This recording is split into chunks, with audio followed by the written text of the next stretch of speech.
Assalamualaikum warahmatullahi wabarakatuh. Bismillahirrahmanirrahim. Alhamdulillahi rabbil alamin. Allahumma salli ala sayyidina Muhammad wa ala alihi wa ashabihi ajma'in. Asyhadu an la ilaha illallah, astaghfirullah, as'alukal jannah wa a'udzu bika minan nar. Asyhadu an la ilaha illallah, astaghfirullah, as'alukal jannah wa a'udzu bika minan nar. Asyhadu an la ilaha illallah, astaghfirullah, as'alukal jannah wa a'udzu bika minan nar. Ya anak-anak kelas 3, alhamdulillah kembali bertemu dengan video pembelajaran kali ini, di mana kali ini mengambil pelajaran ke-7 atau pelajaran ke-11 maksud saya, yakni doa dan zikir dengan KD-nya 3.9, memahami makna zikir dan doa setelah sholat. Nah, maka pada pagi ini ataupun hari ini kita akan membahas tentang zikir dan doa. Anak-anak, zikir secara bahasa artinya mengingat. Ya, ini tentang zikir dulu ya. Mengingat, menyebut atau mengucap ini ya. Zikir ya. Sehingga kalau dirangkai dengan kata yang lain, misalkan zikrullah artinya mengingat Allah. Zikrul maut mengingat mati. Ya, ini di antara kata-kata mungkin yang sering kita dengar. Ada istilah zikrullah mengingat Allah, zikrul maut mengingat mati. Ya, zikir mengingat secara bahasa ya. Sedangkan secara istilah ini secara singkatnya adalah ibadah yang dilakukan dengan mengucapkan, melafalkan kalimah-kalimah thayyibah, kalimah-kalimah zikir ya. Ibadah yang dilakukan dengan cara mengucapkan ataupun melafalkan kalimah-kalimah thayyibah. Nah, maka zikir itu bisa dilakukan atau hendaknya dilakukan dengan 3 hal, yakni zikir dengan ucapan lisan, gerakan raga maupun getaran hati sesuai dengan cara-cara yang diajarkan agama dalam rangka mendekatkan diri kepada Allah Subhanahu wa taala. Jadi zikir ini adalah ucapan lisan, gerakan raga ataupun ya, termasuk sholat itu zikir sebenarnya. Aqimis sholatal zikri itu ya. Sholat itu zikir, makanya ada gerakan gitu. Juga getaran hati, zikir, maka ada nanti zikir bil lisan, zikir bil qalb ya. Dan zikir bil arkan, zikir dengan lisan, zikir dengan hati, zikir dengan perbuatan. Nah, yang tujuannya selagi itu adalah untuk taqarrub ilallah, untuk mendekatkan diri kepada Allah. Nah, itu makna zikir. Sedangkan kalimah thayyibah sendiri, ini kalimah-kalimah yang baik itu apa?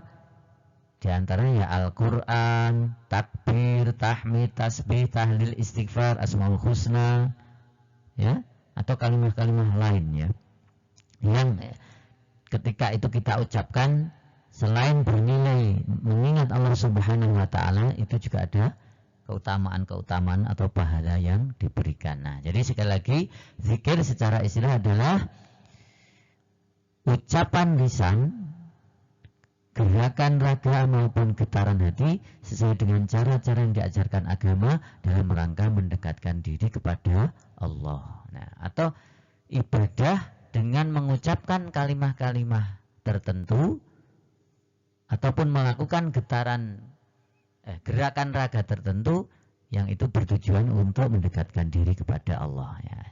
Ini nanti bisa dicatat di sini. Next ya.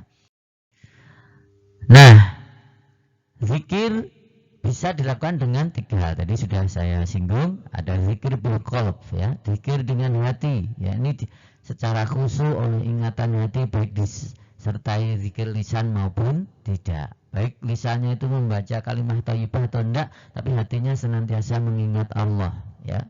Ketika mau melakukan sesuatu, misalkan mau makan, iya, dalam hatinya bergumam, aku harus berdoa dulu. Nah, itu bagian dari zikir.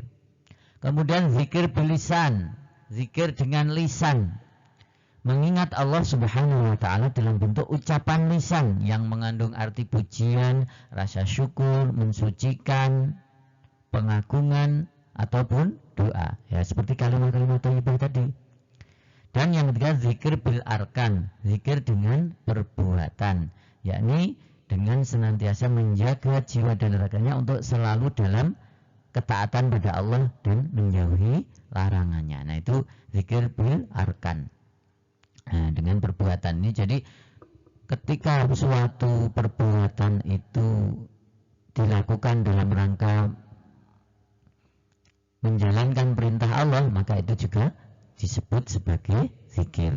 Nah, misalkan bekerja itu melakukan perintah Allah, mencari nafkah yang halal, talabul halal, maka itu adalah bagian dari zikir bil arkan. Tentunya untuk menyempurnakan itu harus diniati. Belajar, pergi ke sekolah, itu bagian dari zikir. Makanya harus diniati yang benar. Jangan hanya niat mencari ijazah misalnya, tapi niat mencari ilmu karena Allah memerintahkan kita untuk mencari ilmu. Nah, yang berikutnya, ini lebih khususnya karena kita tadi temanya adalah zikir setelah sholat, ya, berarti kita cakupannya adalah zikir bil lisan. Ya, ini apa zikir setelah sholat itu? Ya, rangkaian bacaan zikir yang dibaca setelah sholat sebagaimana yang dilakukan oleh Rasulullah SAW. Ada istighfar, ada tasbih, tahmid, ada hauqalah, ada tahlil, ada doa dan sebagainya. Nah, ini nanti kalimat zikirnya disampaikan belakangan ya. Ini secara teori dulu. Nah, dalil atau perintah berzikir. Dalil itu ayat Al-Quran yang memerintahkan kita untuk berzikir. Ini banyak di dalam Al-Quran ayat yang memerintahkan untuk berzikir. Salah satunya adalah surah Al-Ahzab ayat 41 dan 42. A'udzu billahi minasy syaithanir rajim. Ya ayyuhalladzina amanu dzkurullaha dzikran katsira wasabbihuhu bukratan wa asila. Ulangi sekali lagi. Ya ayyuhalladzina amanu dzkurullaha dzikran katsira wasabbihuhu bukratan wa asila. Nah, itu kalau nada Hijaz, mungkin nada yang ras saja ya, yang lebih mudah. Ya ayyuhalladzina amanu dzkurullaha dzikran katsira wasabbihuhu bukratan wa asila. Ya. Yang artinya, wahai orang-orang yang beriman. Nah, ini panggilan pada orang-orang yang beriman. Ingatlah kepada Allah, berzikirlah kepada Allah dengan mengingat nama-namanya, dengan menyebut nama-namanya sebanyak-banyaknya. Jadi perintah Allah supaya kita itu banyak berzikir, banyak mengingatnya, banyak menyebut nama-namanya. Wasabbihuhu bukratan wa asila, dan bertasbihlah kepadanya pada waktu pagi dan petang. Nah, ini para ulama ada yang menafsirkan bahwa ini ketika orang sudah melakukan sholat subuh dan sholat asar, maka itu sebenarnya dia sudah berzikir di waktu pagi dan petang. Namun ada juga amalan sunnah. Kalau itu tadi amalan wajib, amalan sunnah bahwa Nabi memerintahkan, Nabi menganjurkan kita berzikir di waktu pagi dan petang, yakni setelah subuh dan setelah asar. Kalimat zikirnya bagaimana? Nah, itu ikuti video Pak Gun selanjutnya ya. Oke, berikutnya, jadi ini perintah atau dalil pertama surah Al-Ahzab ayat 41 sampai 42 ya. Nanti kamu buka di Al-Qur'an kalian ya, atau ini kamu catat ayatnya, nanti kamu buka lagi. Nah, yang kedua, hadis Nabi Shallallahu Alaihi Wasallam yang diriwayatkan oleh Imam Al-Bukhari. Ini sekaligus peringatan ini ya.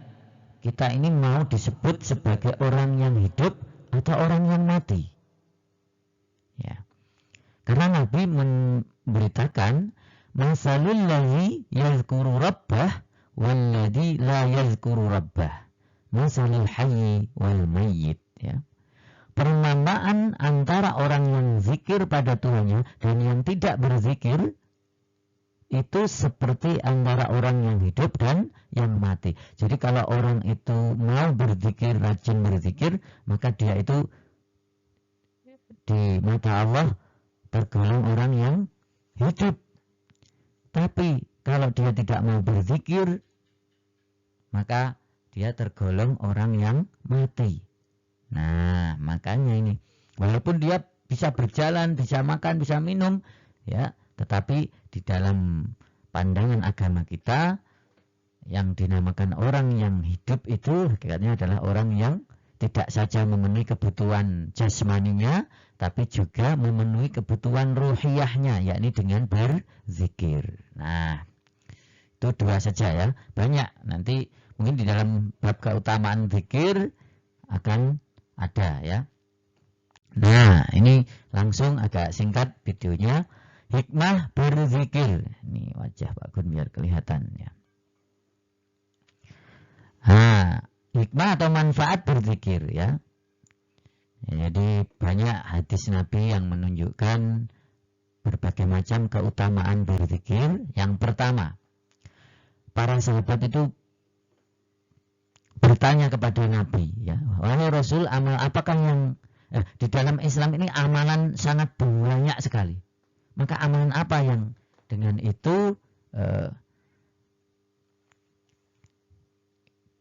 mendapatkan keutamaan ya.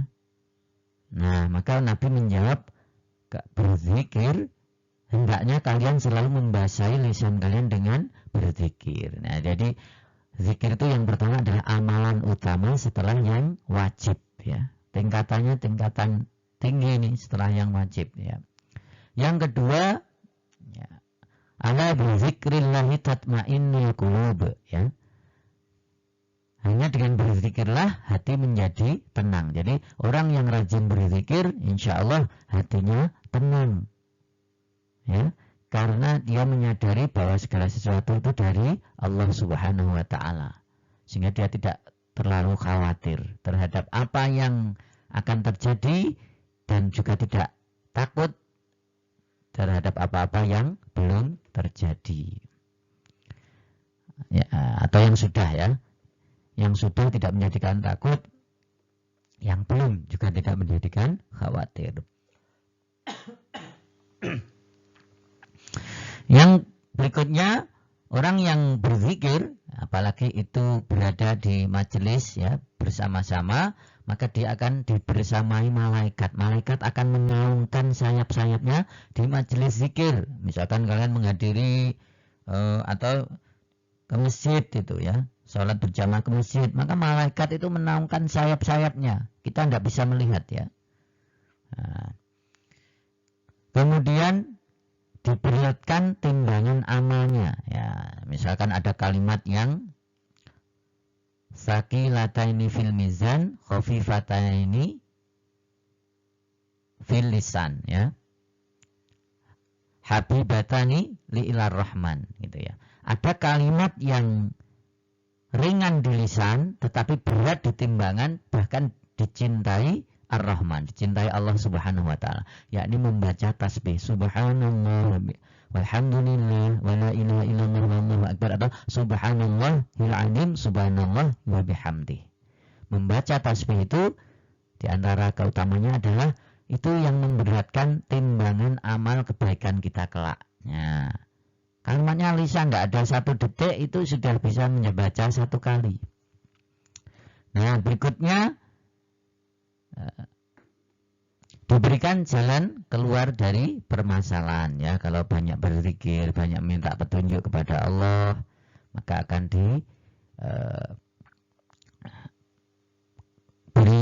solusi, diberi jalan keluar dari permasalahan.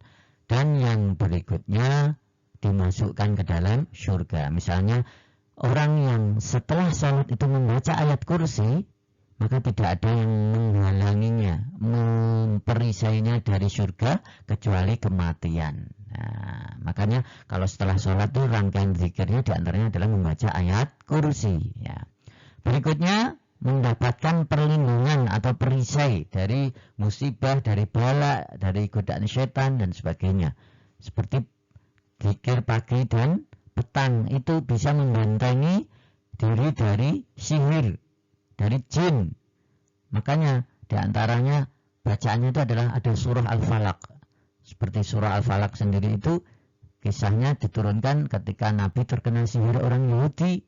Kemudian turunlah surah Al-Falaq dan Nabi membacanya, maka lepaslah sihir yang mengikat Nabi Sallallahu Alaihi Wasallam. Nah, ini anak-anak diantara keutamaan-keutamaannya nanti kalian catat di dalam buku kalian.